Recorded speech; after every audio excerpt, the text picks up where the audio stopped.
Hello and welcome to A Dad Reads with me, David.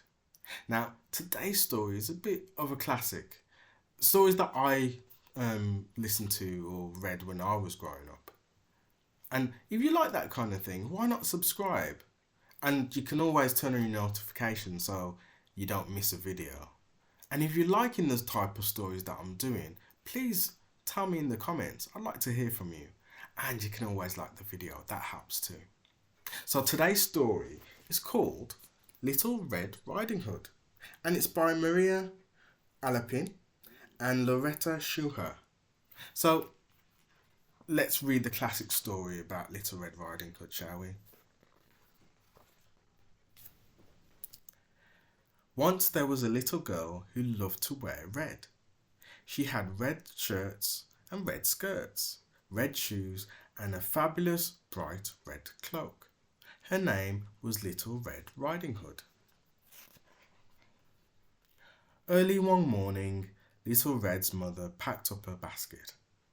I have a very special job for you, she told Little Red. Granny is feeling poorly. Will you take her this fresh fruit? Of course, cried Little Red, and she put on her favourite cloak and kissed her mother goodbye. It was a bright, sunny day, and Little Red skipped through the woods. Good morning, she called to the rabbits and the deer. I'm bringing Granny a special surprise.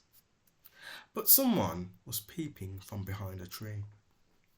A big, hungry wolf. Good day, growled the wolf. What are you doing in the woods all alone? I'm taking this special basket of fruit to Granny, Little Red replied. Yuck, thought the wolf. He didn't like fruit. He liked to eat tasty little girls. So the wolf thought up a plan. A horrible, clever plan. Why not pick Granny some lovely flowers, he said. Good idea, said Little Red. But as she started gathering daisies, the wolf raced down the path towards Granny's house. The wolf knocked on Granny's door with a thud, thud, thud. Is that you, Little Red, my dear? Called Granny. Yes, squeaked the wolf. Let me in. It's breakfast time. Oh, goody, said Granny, opening the door. What are we having for breakfast? You, cried the wolf. Ah, yelled Granny. You're not Little Red. And she slammed the door right on his big furry nose. Oh! Howled the wolf. Quick as a flash, Granny ran out the back door and into the woods to find help. Horrid old Granny, the wolf howled, rubbing his nose. But now he could put his terrible plan into action.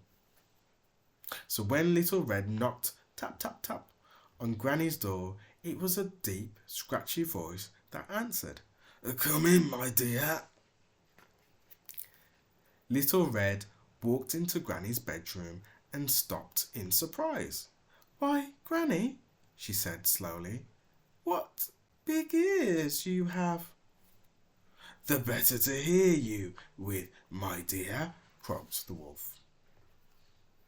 And, Granny, said Little Red, carefully, what big hairy arms you have.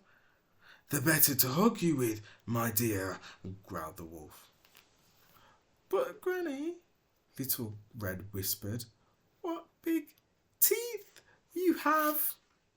The better to eat you with, my dear, snarled the wolf, and he pounced at Little Red. Just at that moment, the door burst open. In rushed Granny with the woodcutter. Stop right there, yelled Granny. Put her down now, bellowed the woodcutter, or we'll chop you up and turn you into a birdhouse. With a terrified howl, the wolf jumped out of the window and ran far, far away, never to return. Little Red hugged Granny tight. I'm so glad you chased that wolf away, she said, and she gave Granny the basket of fruit. What a day of excitement, laughed Granny. Now, let's all have breakfast. Ah, the end. Well, that was a happy ending. Maybe not Google the real ending of Little Red Riding Hood because it's not so happy. Well, it's definitely not so happy for the wolf anyway. There's different versions, shall we say. The original version, I don't think has a happy ending. But what did you think of that story? Let me know in the comments. And yeah, I hope you liked that. I did. It's slightly different from what I expected, but until next time, bye for now.